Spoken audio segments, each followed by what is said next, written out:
Hi, I'm Michael Levin, and welcome to my talk on owning your life's journey. This talk wasn't my idea. It was that of my teams, and I was a bit reticent when they suggested it. They knew my background, and when I first thought about it, I didn't want to talk about what I've overcome, and they said, that's not what this is. You need to share what you've learned. And in my talk today, I hope to share a little bit about what I learned, both good and the hard way as well, in terms of owning your life's journey. Just a little bit about my background.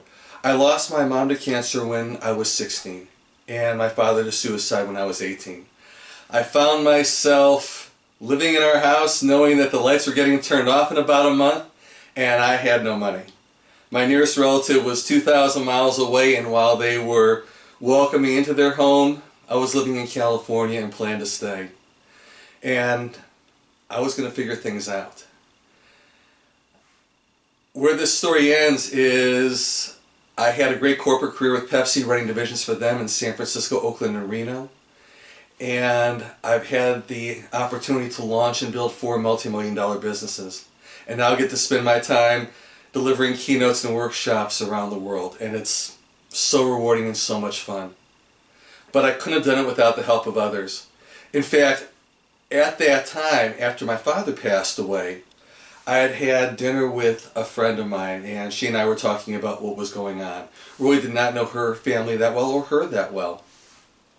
We were more friends through a mutual friend. At that time I owned a teenage discotheque. I was 18 years old and owned one with a buddy of mine who is still my best friend to this day. That night I got a call at the disco, and her mom called me and said, why don't you come over and spend the night and let's just see what happens. The thing I remember when I showed up at her door is her first words were, "My, I didn't realize you were so tall." And I'm not that tall, I'm 6'1", but she's 5'2", and so I seem quite tall to her. One day turned into 4 years, and I lived with her and her family throughout my entire time in college. She took me in without really any gain for herself and ended up over time taking in others as well.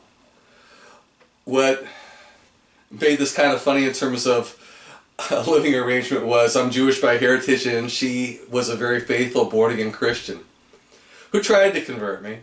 And in honoring her for letting me stay with them, I did go to church with them on Easter and on Christmas. She passed away a week before my wedding.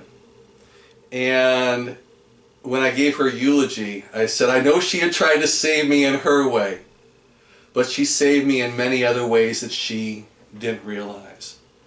And part of it, and I'll tell you more about this, is one of my keys to owning your life's journey is doing what she did, which is paying it forward. And I'll talk more about that in a little bit.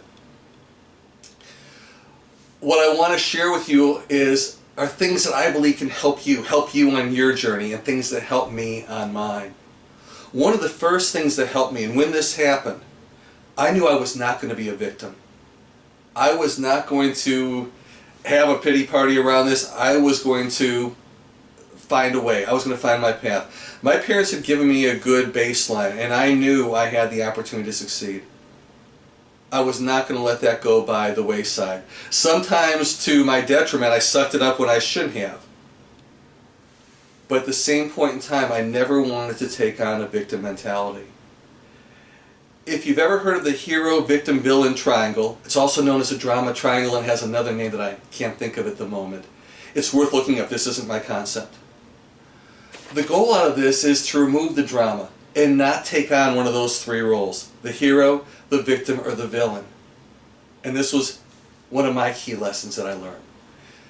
Because if you take on that victim mentality, it's hard to succeed, and you're relying on others to be your hero.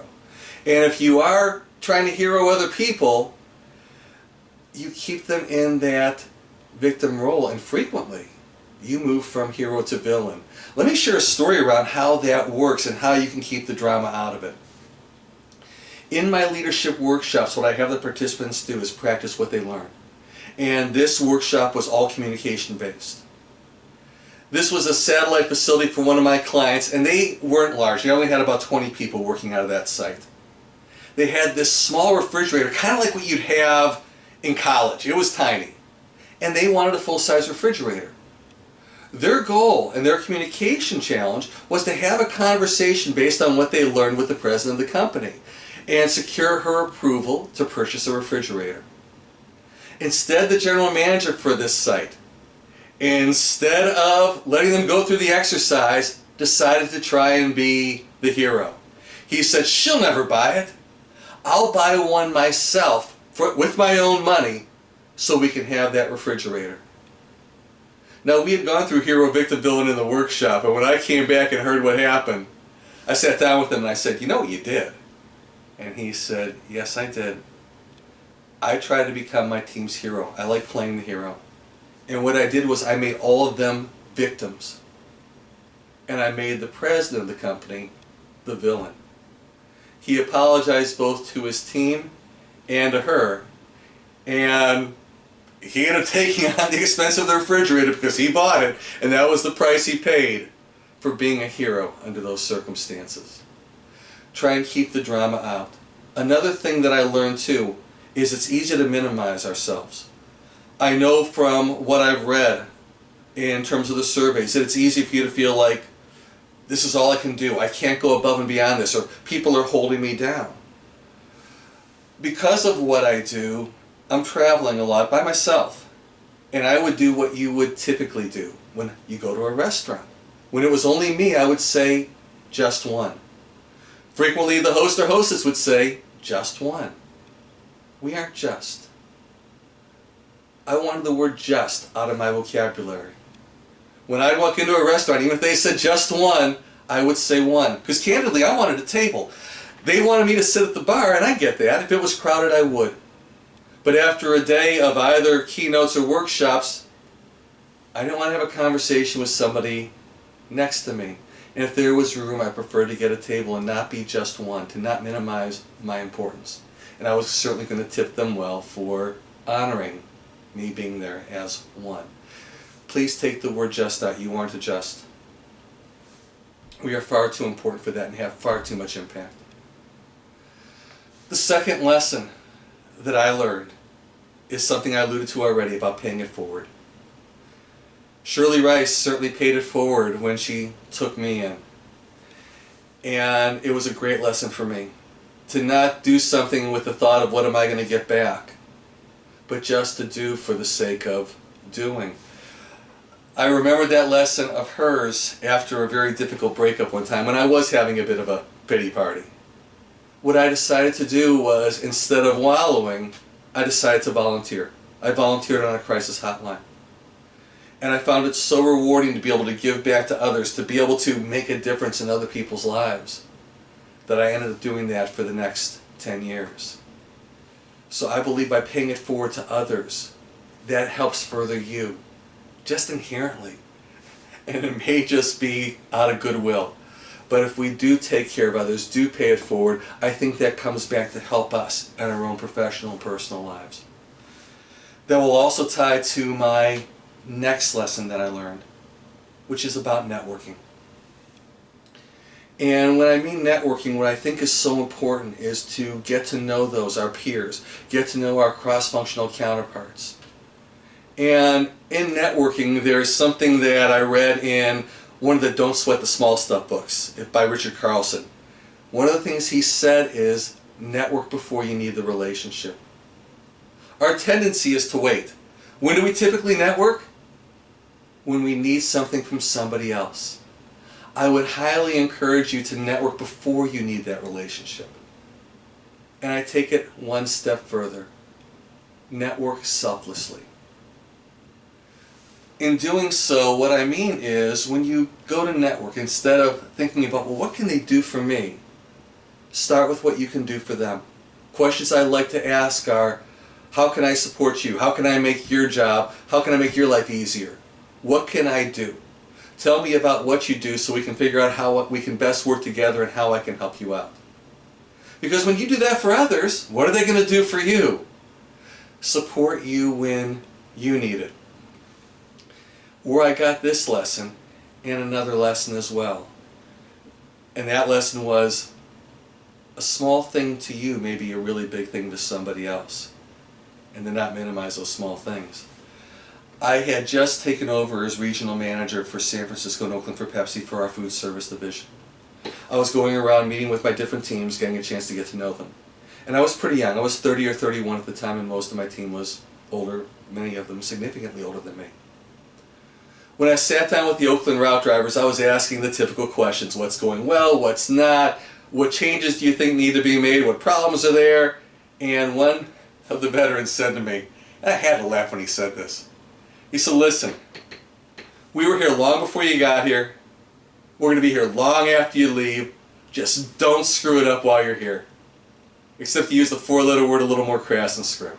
And I got it. I laughed and I said, I understand. I totally get where you're coming from. Most people in this role last a year or two and they're moving on. I'd still like to know, what can I do for you? He said to me, as a satellite facility of San Francisco, we get our paychecks one day later than they do. Do you think we might be able to get them at the same time? I said, I don't know, let me check. I reached out to my accounting contact who I'd already networked with, asked him about how I could support him, and when I asked him the question of could Oakland get their paychecks at the same time, he said, sure, no problem. 6 months later, I'm sitting down with this same team. And that same person said to me, you are the first person to come in here and do what they said they were going to do. Guess what I had directly done for this person in that 6-month period of time? Gotten him his paycheck one day earlier. I never gave another thought to it. It was a small thing to me, and it was a big thing to him. Think about that for you too. When someone does a small thing that you may not think a lot of, it's really big to you. Do those small things for others, and it comes back tenfold. The next lesson I'd like to share with you around owning your life's journey is to make a commitment. If you find yourself using the words should or could have, then change it and just do it. Goes back to that old Nike slogan. I used to give a lot of talks before entrepreneurs groups, and people had their ideas for new products. Very few of them ever made it, even if the ideas were great, because they wouldn't make that commitment. Make the commitment to your career. Make the commitment to have it be what you want it to be. Don't let others limit you, and don't limit yourself. Make a commitment to being successful. If you're using should or could or I would, start by doing. There was a book by Wayne Dyer that I read, and I really liked a lot of it. One of those was around affirmations. One of the keys, and I've definitely embraced this one, is to make things present tense. Don't say things like, I will start an exercise program. I will go on a diet. I am starting an exercise program. I am dieting. Do it now. Use current words. Don't put things in the future that you can put off or procrastinate on. Do it today. When working on your career, don't delay. Work on it immediately and start doing it, taking ownership for where your career can go. I'm going to be sharing more about that in my talk at your conference, Creating an Entrepreneurial Workplace, which is all around my leadership workshop philosophy. And in my closing story today, I'm going to tell you a little bit more about that. But so you understand this philosophy, because it comes back to what I believe you can do and what I believe everyone can do within an organization, is I believe everyone's a leader. And what I want to see in an organization is for everyone to take ownership for their piece of the business and be responsible, accountable, and have the authority to take care of all those they impact, both internal and external to your organization. In my workshops, what happens is all the participants form cross-functional teams to work on critical initiatives, innovations, and problems and challenges. And they make those presentations to senior leadership and are responsible for completing those action plans. They do that as part of the workshop. And I'll share a little bit more about that in a moment in my closing story. Before I do that, let me give you one more key, is to celebrate the wins. That we know things can be tough. Things have been tough. And even the small wins to celebrate, not just yours but others. Take a moment to celebrate their wins, and they will really appreciate it. It will mean a lot. which will take you into my closing story today, which is Tina's story. Tina worked at a company that I was giving my leadership workshop series for. She was working at a satellite facility as well. What this company decided to do is they wanted all of their managers, supervisors, and front office staff to participate. Tina was one of those. She was the newest member to the organization and really the lowest rung at that time. She was a brand new admin and she had no job. She had no job description at this stage, and she'd been with the company somewhere between 3 and 6 months at this time. She was doing what you would typically do. She was waiting for the senior leaders to give her a job description. What's my job? What am I doing? And she had begun to get frustrated. In the workshops, I suggested to her, what's stopping you from writing your own job description? You've been here long enough to get a feel. You know where you can support. You can certainly ask each person you might be supporting what you can do for them, what are the things you can do to most contribute, and then write your own job description and create your own job. And all the others in the workshop, up through the general manager, supported that. They said, yeah, please do. And she took the initiative to do that. She got the job she wanted, and it's gone so much further since then as she has continued to take ownership for her career. She first started to take ownership for some initiatives. One that she started to work on was a recognition board that she put out in the warehouse. She created the board and communicated with all employees in the facility that if they had someone they want to recognize, reach back out to her, and she would post it on the board. The board was a huge hit. The first thing people would do when they'd walk in was look at the recognition board to see who had been recognized or if they had been recognized. People started changing their focus from what did someone do wrong to catching people doing something right. And people loved her for that idea. In the workshops, the initiative she was part of was about redoing their facility because they were running out of room. And they had some unused space that was going to require about a $100,000 investment from the senior leadership team. She led that initiative. She was the one who stood up in front of the senior leadership team and confidently asked for the $100,000 that was needed for this project. And her team presented a great case for that rationale. And they got that funding. 2 years later, Tina reached out to me. And she wanted to let me know how much taking that ownership had meant to her. She was now a senior buyer. She had been promoted twice since the workshops. Before my talk today, I wanted to look back up to see how Tina was doing and checked her LinkedIn profile. It had been a couple years. Tina now is a program manager. She has been promoted 3 more times since she last reached out to me because she has taken that ownership for her career. Please take ownership for what you can do, for what you can accomplish, for what you can achieve. Don't let others tell you you can't. Volunteer to take on critical initiatives and innovations and solve problems and challenges and be that leader. That you can do that from your role. And that your role is incredibly important. Please don't let anyone minimize what you're doing or minimize you. Thank you so much for listening to my talk. I hope all of you will join me at your conference when I give my talk on creating an entrepreneurial workplace. Thank you very much.